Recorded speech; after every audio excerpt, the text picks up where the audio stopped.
हम लोग 8.1 तक कवर कर चुके हैं। मैंने ऑलरेडी पहले वाले वीडियो में 8.1 तक आप लोग को बता दिया हुआ है।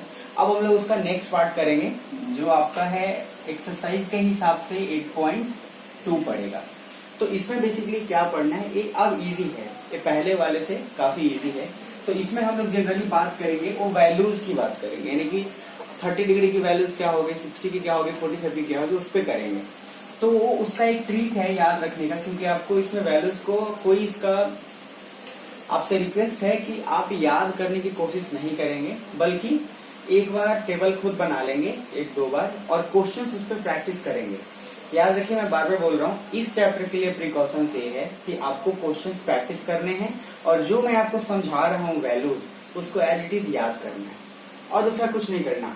आप वैल्यूज अगर याद कर लोगे और क्वेश्चन प्रैक्टिस नहीं करोगे तो आपको प्रॉब्लम होगी। इसलिए इस चैप्टर के लिए, इस एक्सरसाइज के लिए आपको सिर्फ एक रिक्वेस्ट है, आप एक बार टेबल बनाएंगे, उसकी वैल्यूज को देखेंगे और फिर क्वेश्चन मैक्सिमम जितना आप प्रैक्टिस कर सकते हैं कर लीजिएगा, वो ऑटोमेटिक याद हो जाएगा। ऐसे प्लीज मत रटिएगा। तो हम शुरू करते हैं। तो जनरली इसमें वैल्यूज की बात होगी, तो हम लोग टोटल इसमें जो वैल्यूज की बात करेंगे वो ऐसे समझिएगा, 0 डिग्री, 30 डिग्री, इसमें कुछ पर्टिकुलर वैल्यूज ही हैं, सभी की वैल्यू नहीं है, 45, then 60 degree and then 90 degree. हम लोग जितने भी वैल्यूज की बात करेंगे इसी 5 पे बात करेंगे और हम लोग एक टेबल बना लेंगे और इधर साइड से हम लोग साइन, फिर से इधर कॉस, फिर सिमिलरली जितने भी सारे जो आपको ट्रिगो मैंने 6 पढ़ाए हुए हैं, टैन, ये 3 चीजें हो गई। बाद बाकी तो इसका अपोजिट ही है, तो आप इसका अपोजिट एक बार देख लेंगे। जैसे हमने साइन का पहले किया था, तो यहाँ से स्टार्ट हम लोग इस तरीके से करेंगे कि साइन के बाद इसका अपोजिट हम एक कॉसेक लिख लेंगे, फिर उसके बाद कॉस का अपोजिट हम लोग एक बार सेक लिख लेंगे और फिर उसके बाद टैन का अपोजिट हम लोग कॉट लिख लेंगे। ये क्या है, आप परेशान नहीं होंगे, आराम से देखेंगे, बहुत इजी है ये, आप आराम से समझ जाएंगे, बस थोड़ा सा ध्यान दीजिएगा। तो आपको इसमें क्या है ना, सिर्फ फर्स्ट वाले की वैल्यूज निकालनी है। मतलब आपको जो लर्न करना है वो सिर्फ पहले वाले का वैल्यूज, मतलब सिर्फ जो साइन के साथ साथ जितने सारे वैल्यूज है सिर्फ उसका वैल्यूज, बाद बाकी अपने आप सारे काम हो जाएगा। तो अब देखिए कैसे। तो साइन 0 की वैल्यू होती है 0, साइन 30 की वैल्यू होती है 1/2, साइन 45 की वैल्यू होती है 1/√2, साइन 60 की वैल्यू होती है √3/2 एंड साइन 90 की वैल्यू होती है 1। देखिए मैं बार बार बोल रहा हूँ, बहुत कोई टीचर बोलेंगे पूरा इसको मेमोराइज कर जाओ, पूरे टेबल को मेमोराइज नहीं करना है, ट्रिक से काम लेना है। रट्टा मारने से कुछ दिन तक याद रहेगा, मैं बार बार समझा चुका हूँ। जो ट्रिक बता रहा हूँ वो सिंपल है और बना लोगे आप, पूरी लाइफ याद रहेगी। तो सिंपल ट्रिक क्या है, पहले वाले की सिर्फ आपको वैल्यू याद रखनी है, यानी कि साइन 0 की वैल्यू 0, 30 की 1/2, 45 1/2, √3/2 एंड देन 1, इतना आपको वैल्यू याद रखना है। उसके बाद अब क्या करना है, कॉस की वैल्यू के लिए यहाँ जितने सारे जो दिए हुए हैं इसको डिवाइड कर देना है।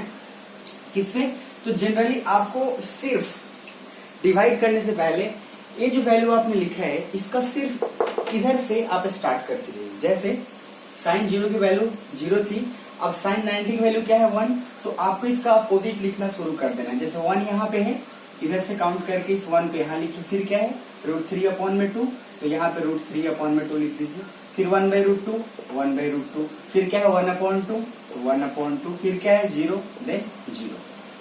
मतलब आपको सिर्फ एक वैल्यू याद रखनी है, दूसरे के लिए क्या सोचना है, उसका अपोजिट कर देना है, और तीसरे वाले के लिए डिवाइड कर देना है आपको, मतलब साइन अपॉन में कॉस। एक क्यों होता है, क्योंकि एक फॉर्मूला होता है, tan theta is equal to sine theta upon में कॉस थीटा। ये फॉर्मूला आप लोग एक बार ध्यान देके रखेंगे, ये यूजफुल है आपके लिए। तो अब क्या करना है, जनरली यहाँ पे हमने क्या किया, साइन और कॉस की वैल्यू आ गई, अब tan की वैल्यू निकाल ली। मैंने क्या बोला, इसको इससे डिवाइड कर देना है। तो साइन, अगर tan 0 की वैल्यू आप निकाल रहे हैं तो क्या होगा, साइन 0 की वैल्यू अपॉन में कॉस 0 की वैल्यू, यानी कि आप क्या लिखेंगे 0/1। फिर यहाँ पे क्या लिखेंगे 1/2 अपॉन में √3/2। फिर यहाँ पे क्या है 1/√2 अपॉन में 1/√2। फिर यहाँ √3/2 अपॉन 1/2 और फिर यहाँ 1/0।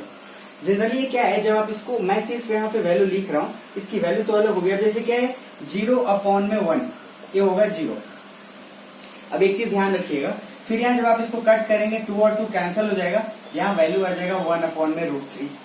यहाँ पे दोनों के दोनों कैंसिल हो जाएंगे तो वैल्यू आ जाएगी 1। फिर यहाँ पे आप जब √3/2, यहाँ 2 और 2 कैंसिल हो जाएगा तो सिर्फ बचेगा √3/1, यानी कि सिर्फ √3। यहाँ 1/0 जो है ये नॉट डिफाइंड होगा। अब एक चीज आपको मैं पहले बता दे रहा हूँ, ये कोई समझाएगा नहीं, नॉट डिफाइंड और 0 में फर्क होता है। तो मैं यहाँ पे लिख दे रहा हूँ, इसको प्लीज नोट डाउन कर लीजिएगा। जब भी नंबर ऊपर में 0 हो और नीचे कुछ भी हो, 1, 2 कुछ भी एनीथिंग, तो ये हमेशा पूरी की पूरी वैल्यू 0 हो जाएगी। लेकिन अगर ऊपर में कोई डिजिट है 1, 2 या कुछ भी और 0 नीचे में है, अगर 0 नीचे है, इस केस में ये चीज वैल्यू क्या हो जाएगी, तो हम लोग इसमें जो मैं अभी बता रहा था आपको कि जो भी चीजें हैं यहाँ पे वैल्यूज के लिए, मैं एक बार सिर्फ रिपीट कर रहा हूँ जो भी बताया। मैंने बोला कि ऊपर में कुछ भी हो और उसके नीचे में अगर 0 हो तो वो हमेशा नॉट डिफाइंड होगा, और ऊपर में 0 हो और नीचे में कोई भी डिजिट हो 1, 2, 3 एनीथिंग, तो उसकी पूरी की पूरी वैल्यू 0 होगी। तो 0 और नॉट डिफाइंड में बस यही फर्क है, प्लीज कंफ्यूज मत होइएगा, 0 और नॉट डिफाइंड सेम नहीं होते हैं। अब मैं ओवरऑल बता रहा हूँ कि क्या करना है। आपको ये टेबल पूरा मेमोराइज नहीं करना है, मैं बार बार रिपीट कर रहा हूँ। सिंपल क्या करना है, आपको पहले साइन की वैल्यू सिर्फ ध्यान में रख लेनी है बस। साइन की वैल्यू जैसे ही ध्यान में आ गई, आपको कॉस की वैल्यू के लिए अपोजिट कर लेना है, टैन की वैल्यू के लिए उसको डिवाइड कर लेना है। अब उसके बाद क्या है, कॉसेक, सेक और कॉट। तो आपको ऑलरेडी पता है साइन का अपोजिट क्या होता है, कॉसेक। तो साइन की वैल्यू 0 है, अगर 0 नीचे में क्या है 1 या कुछ भी, तो इसकी भी वैल्यू यहाँ 0 होगी। फिर यहाँ साइन 30 की वैल्यू क्या है 1/2, तो ये क्या हो जाएगा 2/1 यानी कि 2। फिर आप 45 की करते हो क्या है 1/√2, तो ये क्या हो जाएगा √2/1। इसी तरह से साइमल्टेनियसली फिर यहाँ √3/2 है तो हो जाएगा 2/√3। फिर यहाँ 90 है, साइन 90 की वैल्यू 1 यानी कि 1/1, तो ये 1 ही रहेगी। तो आपको क्या करना है, पहले सिर्फ एक की वैल्यू याद रखा हमने। अब आप आई थिंक मुझे पूरा बिलीव है कि आप सेक का कॉस का अपोजिट होता है तो वैल्यू निकाल लेंगे, फिर कॉट टैन का अपोजिट होता है तो वैल्यू निकाल लेंगे। तो आपको ओवरऑल मेरा समझाने का मकसद ये है, इस टेबल को मेमोराइज प्लीज मत करिए, सिंपल आपको रखना है, साइन की वैल्यूज को याद करना है, उसके बाद कॉस की वैल्यू के लिए अपोजिट लिखना है, टैन की वैल्यू के लिए अपॉन, और फिर उसके बाद अपोजिट करते जाना है। तो एक काफी इजी है, आपको मेमोराइज करने की जरूरत नहीं पड़ेगी। अब इसको करना क्या है, तो आपको पहले एक बार टेबल खुद से बना लेना है। उसके बाद पहले टेबल खुद से बना लेना है बुक के हेल्प से, या यहाँ पे जो है वो पहले बनाने के बाद बुक को क्लोज करना है, फिर खुद से बनाना है बिना कुछ हेल्प लिए, और नेक्स्ट उसके बाद क्वेश्चंस प्रैक्टिस करने हैं।